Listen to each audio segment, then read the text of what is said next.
Indonesia Bicara dan kita masih membahas mengenai ibu hamil dan COVID, dan kalau di segmen tadi sudah berbincang dengan Ibu WK, dan masih di segmen ini saya berbincang dengan Ibu Eni ya dari BKKBN, dan kami mendapatkan narasumber tambahan. Di segmen terakhir ini ada Profesor Dr. Budi Wiweko SPOG, MPH Sekjen POGI, Perkumpulan Obstetri dan Ginekologi Indonesia. Prof. Budi, apa kabar? Prof? Oke, agak sedikit ada gangguan audio, nanti kita coba. Oke, dengar ya Prof ya? Suara saya jelas? Ya, sudah jelas. Prof, apa kabar Prof? Baik, alhamdulillah. Alhamdulillah. Di sini juga ada Ibu Eni, Prof dari BKKBN. Ya, Bu Eni, selamat siang. Ya, bisa dengar ya Bu Eni ya? Ya. Oke, saya ke Prof dulu. Prof, kita bicara resiko kehamilan di masa pandemi. Ya. Bagaimana pandangan Anda? Ya, terima kasih Mas Zuno. Kita tentu pada prinsipnya sangat concern dengan kesehatan ibu hamil selama masa pandemi COVID-19 ini. Ya, karena ya kita tahu bahwa ibu hamil tentunya bukan hanya kesehatan dirinya, tetapi juga ada janin di kandungnya yang akan menjadi generasi penerus bangsa. Tentunya kita tidak ingin ibu hamil yang terinfeksi oleh COVID-19 ini ya akan nanti sangat mempengaruhi kualitas kehamilannya, ya terutama terhadap bayinya. Kira-kira begitu, Mas Juno. Oke, Prof, kalau kita bicara tadi, kalau dari BKKBN tadi melihat bahwa sebenarnya Bu Eni menyebutkan resiko kehamilan di tengah pandemi ini sangat tinggi. Jadi kalau bisa dipertimbangkan, ya mungkin bisa ditunda. Tapi kita juga harus bisa menyesuaikan dengan tadi umur dan juga kondisi keluarga itu sendiri. Anda setuju bahwa memang ya kalau bisa ya tadi memang kalau hamil agak sulit nih di tengah pandemi. Apakah Anda sejalan dengan bahwa pemerintah tadi menganjurkan untuk jangan hamil dulu deh kalau bisa, kalau tidak kan ya itu kan hak ya pribadi masing-masing. Jadi begini, kita bukannya menyarankan untuk menunda kehamilan. Ya, tetapi ya pada pasangan-pasangan yang sudah memiliki keturunan tentunya pada pasangan-pasangan itu kita tentu bisa menyarankan ya untuk menunda kehamilan berikutnya. Tetapi untuk pasangan-pasangan yang belum memiliki keturunan, tentu kami tetap tidak menyarankan mereka untuk menunda kehamilan ya karena sangat banyak faktor yang menjadi pertimbangan tentunya antara lain usia, lama pernikahan, penyebab susahnya mendapatkan kehamilan dan sebagainya. Seperti itu. Yang paling penting justru kita harus melakukan mitigasi supaya ibu hamil ini dilindungi. Ya, sehingga dia tidak terinfeksi. Baik. Begitu. Baik. Nah, saya kembali ke Bu Eni. Bu Eni, ibu hamil ya termasuk yang rentan dan tadi harus dilindungi karena kondisinya yang memang sangat rentan untuk terkena COVID. BKKBN sendiri punya langkah apa Bu untuk tadi agar ibu-ibu hamil ini punya akses, punya paling tidak punya cara untuk tadi melahirkan dengan nyaman, aman karena kondisi rumah sakit yang penuh, atau juga kalau posyandu sudah tidak ada mungkin bisa dengan mudah untuk medical check up atau puskesmas. Seperti apa Bu Eni? Baik, sebetulnya dari Kementerian Kesehatan itu sudah membuat kebijakan ya bahwa selama pandemi COVID ini artinya periksa kehamilan itu yang tadinya dalam konsep standar itu minimal 6 kali dalam proses kehamilan 9 bulan. Nah itu bisa dikurangi, artinya minimal pada triwulan pertama itu 1 kali, kemudian yang kedua 2 kali, jadi bisa dikurangi sekitar 4 kali selama proses kehamilan 1, 2. Tapi bagaimanapun sebetulnya kita sadar bahwa semua ibu hamil kan perlu di screening ya untuk melihat perkembangan kehamilannya. Nah saat ini BKKBN juga kebetulan mendapatkan tugas sebagai koordinator untuk penurunan stunting. Untuk ini kami membuat sebuah konsep pendampingan kepada ibu hamil. Pendampingan ini dilakukan oleh kader BKKBN bersama PKK dan juga dengan ibu bidan. Jadi 3 orang sebagai pendamping ibu hamil. Nah ini mereka tentunya kan orang-orang setempat.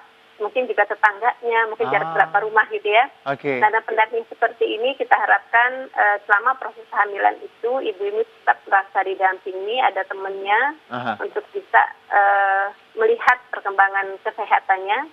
Sekaligus juga sebetulnya kami menyiapkan aplikasi walaupun aplikasi belum jadi ya. Nanti kalau melalui aplikasi ini kita bisa memonitor secara langsung apakah dia beresiko atau tidak gitu ya. Nah ini pastinya ke depan akan kita wujudkan dalam bentuk aplikasi tentunya akan lebih mengawasi lagi ibu-ibu hamil ini. Jadi prinsipnya adalah mendekatkan pelayanan. Yang tadinya orang harus ke paskes, sekarang pendekatan pelayanan itu melalui perpanjangan tangan bidan. Kita tahu semua desa ada bidan ya, Mas Dino ya. Nah, di situ kita punya kader-kader PLKB dan juga kader PKK yang notabene kalau ibu PKK desa itu kan dia punya anak buah, ibu RW-nya, ibu RT-nya, itu kan ibu PKK semua. Jadi pengawasannya langsung RT itu bisa terjangkau. Jadi konsep seperti kami kembangkan ke depan nanti. Jadi dengan kata lain kita yang menggunakan tadi ya fasilitas tadi orang-orang yang di desa, yang di daerah, mereka yang bekerja tadi menjangkau ibu hamil ya. Agar mereka merasa kita menganjurkan kepada bidan-bidan itu membuat WA group. Jadi supaya ini lebih mempermudahkan komunikasinya. Jadi kalau misalnya ibu bidan itu pengen diperiksa, dia bisa WA dulu ke bidannya dengan perjanjian. Jadi dia datang, bidan pun juga pasti harus mempersiapkan diri ya. Pakai APD gitu kan. Jadi pemeriksaan pun juga tetap dengan protokol kesehatan. Bagus sekali Bu Eni ini. Patut diapresiasi bagaimana Anda dan teman-teman di daerah tadi punya sinergi yang bagus dan tadi menjangkau mereka dengan tadi walaupun kondisi memang sulit tapi cuman dengan WA, telepon dan pendampingan tadi itu sudah sangat membantu pastinya untuk ibu-ibu hamil yang memang susah untuk mendapatkan fasilitas dan juga check up tadi. Saya ke Prof lagi, Prof. Dengan kondisi seperti ini, memang kan tadi posyandu yang idealnya berapa kali, at least tadi 4 kali ya Prof, saya tahu selama kehamilan paling tidak ya. Kalau Prof sendiri melihat memang kan sekarang tadi kita agak sulit untuk ke rumah sakit, check up. Di luar itu Prof, apa yang ibu hamil dan keluarga bisa lakukan ketika memang tadi harus menjaga kesehatan buah hati dan janin dan juga sang ibu? Ya, jadi kata kuncinya bahwa pelayanan kesehatan ibu dan anak itu termasuk pelayanan kesehatan yang sifatnya esensial. Baik. Jadi walaupun ada pandemi, dia tidak boleh terganggu akses dan kualitasnya. Itu kata kuncinya ya, jadi sangat penting itu. Oleh karena itu untuk menjamin akses, ya tadi Bu Eni sudah menyampaikan ada beberapa pilihan. Ada teknologi, ya kita bisa menggunakan telekonsultasi dengan telemedicine. Ya POGI sendiri sudah mengeluarkan rekomendasi bahwa pada kehamilan-kehamilan awal, bila tidak dijumpai adanya keluhan yang signifikan, boleh melakukan konsultasi dengan melakukan telemedicine. Ya di 3 bulan pertama. Kemudian di trimester kedua dari 3 bulan sampai 7 bulan itu pun hanya bisa dilakukan pemeriksaan yang esensial termasuk laboratorium dan sebagainya. Kemudian deteksi keluhan-keluhan yang bisa terkait dengan risiko tinggi, misalkan ibu hamil ini sering mengeluh nyeri sakit kepala, kemudian kakinya bengkak, ada pendarahan atau keluar air ketuban. Nah, keluhan-keluhan seperti itu yang bisa mendorong atau agar ibu hamil itu segera pergi ke pasienkes. Tapi kalau tidak ada, bisa lanjut telekonsultasi. Baru setelah memasuki bulan ke-8, nah disinilah tetap ibu hamil harus berkunjung kepada dokter ataupun kepada bidan untuk memeriksakan kehamilannya. Ya, karena pada saat itu mulai untuk melakukan persiapan untuk persalinan. Kira-kira seperti itu, Mas Dino. Prof, satu pertanyaan Prof di segmen ini sebelum kita tutup. Ibu hamil dan vaksin, Prof. Ini kan masih ya ilmunya sangat dinamis, kita masih melihat perkembangannya. Apakah boleh ibu hamil divaksin atau memang harus konsultasi dulu sesuai anjuran dokter? Seperti apa? Ya, jawabannya yang pertama boleh. Ya, atas dasar 3 pertimbangan. Ya, Pertimbangan yang pertama, tentu kita tahu bahwa ibu hamil termasuk risiko tinggi bila terinfeksi. Kalau dia terinfeksi akan terjadi peningkatan persalinan prematur, ya, bayi-bayi kecil, tentu angka kesakitan dan angka kematiannya tinggi.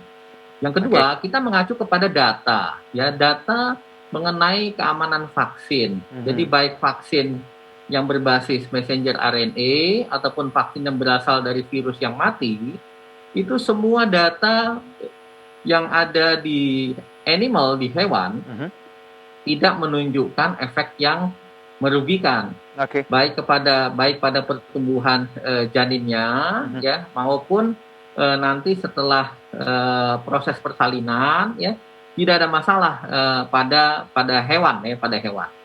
Itu. Jadi kita mau Pfizer, mau Moderna, AstraZeneca, Sinovac, Sinopharm, semua aman. Kemudian yang ketiga, ada data cukup besar, ya, pada populasi di Amerika, pada 35.000, ya, ibu hamil yang mendapatkan suntikan vaksin Pfizer maupun Moderna, ternyata tidak ada masalah, ya, bayinya tumbuh baik, kemudian tidak ada angka kematian, tidak ada angka keguguran, tidak ada persalinan prematur, dan sebagainya. Oleh karena itu, POGI merekomendasikan agar ibu hamil di Indonesia ini segera mendapatkan vaksin COVID-19. Demikian. Baik, Prof.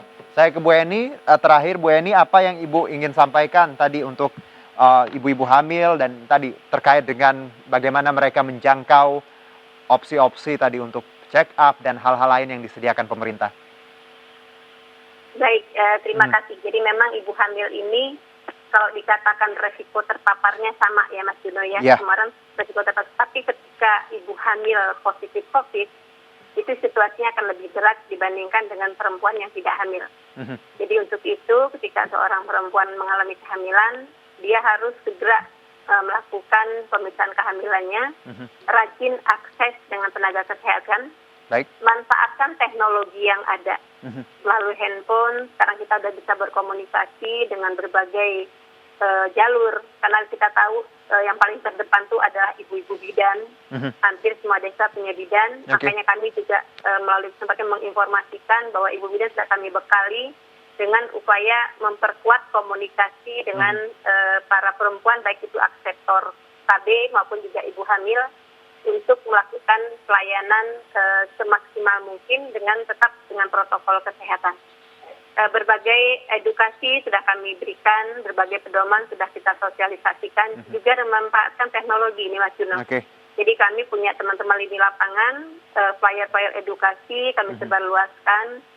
Kami juga punya namanya obat baper, pertemuan dengan para lini lapangan setiap hari Jumat, menyampaikan edukasi-edukasi supaya disampaikan kepada masyarakat, termasuk ibu hamil ini. Baik, Bu Eni, semoga banyak yang bisa kita jangkau, ya, Bu, ya, untuk ibu-ibu di daerah yang memang punya kebutuhan terkait kehamilan. Saya juga mau titip informasi nih, Mas Juno. Jadi kami sama Prof. Iko ini sedang sama-sama diberikan tugas untuk percepatan melakukan vaksinasi kepada keluarga. Jadi saat ini saya sedang mempersiapkan 50.000 bidan untuk bisa menjadi vaksinator COVID. Jadi melalui bidan ini akan berikan vaksinasi kepada keluarga. Termasuk juga nanti ketika sudah keluar legal formal dari Kemenkes, yang insya Allah dalam waktu dekat ini, semua ibu hamil, ibu menyusui, keluarga, termasuk lansia di keluarga tersebut bisa divaksin oleh para bidan-bidan yang ada di lapangan melalui praktek mandiri bidan. Hebat semuanya. Salut, ya, Bu. Terima kasih Ibu Eni atas infonya. Sama-sama. Juga tetap semangat. Salam untuk semuanya teman-teman di BKKBN. Luar biasa tadi bagaimana caranya menjangkau ibu-ibu hamil dan juga menjamin vaksinasi tadi, luar biasa. Terima kasih Bu Eni dan juga Prof. Terima kasih juga atas ilmunya. Ya, semoga apapun yang kita sampaikan malam ini bisa menjadi amal, bagaimana teman-teman yang menyaksikan ini bisa mempraktekkan, bisa menjadikan ini sebagai tadi langkah antisipasi ketika memang harus hamil dan di tengah pandemi seperti ini. Terima kasih Prof dan juga Bu Eni. Sama-sama, makasih Mas Juno. Baik, demikianlah perbincangan kita malam ini di Indonesia Bicara. Saya Herjuno Syaputra beserta kerabat kerja yang bertugas undur diri. Terima kasih, sampai jumpa.